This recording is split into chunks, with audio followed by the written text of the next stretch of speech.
Valt që të kthejnë të Zoti.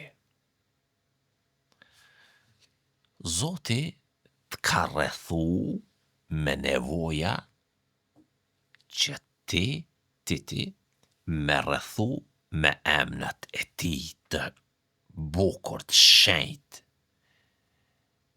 Me rrethu Zotin me cilësitë e tij të larta që të mbajnë gjallë edhe kur ti dobësohesh.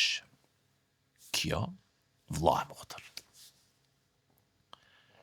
është kuptimi i qëndrueshmërisë, që do thot me ndje Zotin afër, në çdo frymë, në çdo hap, në çdo çast të jetës tënde.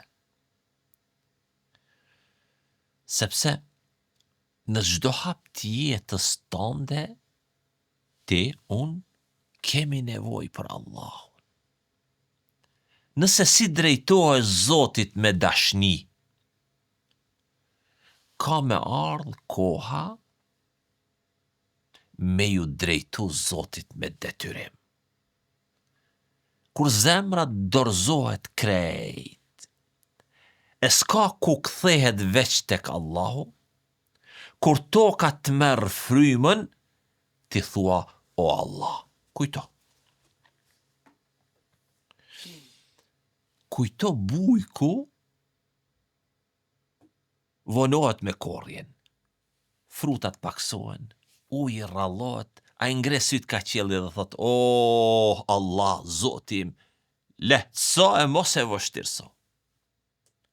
Kujto, kur valët e detit godasin fort, kur ania tundet si leck në mes detit, dhe udhëtarëve ju dridhet jeta ndërdur, ata s'thojnë tjetër veç, o Allah, në kujdesin tënd. Në atë sekund, krejt çka ka pas rëndësi më herët humb, mbetet veç Allahu. Kur avioni sulet, s'mundet me ul. Kur piloti njofton se rrotat s'po qelhen, dhe avioni rrotullohet mbi aeroport, sillet, pështillet, atëherë njerëzit harrojnë kush është pranë tyre. Atëherë njerëzit harrojnë titujt: doktor, hoxh, mifti, reis ulema, mbret, harrojnë postet, i harrojnë fjalët, kujtojnë veç një: atë Allahun që i zotnon krejta sendet, atë Allahun që jep stre, kujtojnë atë Allahun që askush mundet me mposht. Dhe kur zemra të thyhet para ekranit,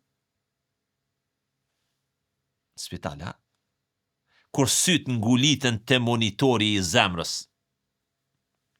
pulsi, duke pa vijat që bien ngadal, duke pa frymën e dikujt, duke u zbe, zemra fillon me pushu, durt fillojnë me u ngri, trupi dridhet, e mendja boshatiset, atëherë nuk kujtohet më emni as i infermierës, e as mjekut, e as krye mjekut, e as ftyra e mjekut, as një prej tyne s'mban mo pesh. Në atë moment shpirti i thym, ti veç thu, o Allah, qofsh me ta. Dhe ndorën tënde ashtë çdo gjë.